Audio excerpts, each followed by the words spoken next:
হয় এই হে আনিবি দে বেটি ভালকে কাট কেলা কটে শুনি এই পকাটো কাট দেই হয় এই কাট এই পকাটো কাট দাদা এইটো পকা হয় গেলাডোখৰ পেলাই দে গেলাডোখৰ কাটি পিনে হেৰিয়ক দে ছাগলীক দে খাই দিয়া খুব ভাল কথা ছাগলীক দে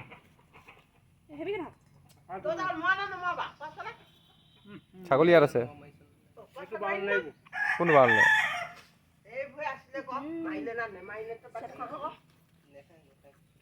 সেনেকে নেকাটে নহয় কটাইখন পূৰা শুনি আনি দিয়ে আজি কিন্তু কঁঠালটো দেখোন বইল কৰি খাব লাগিব দেই মই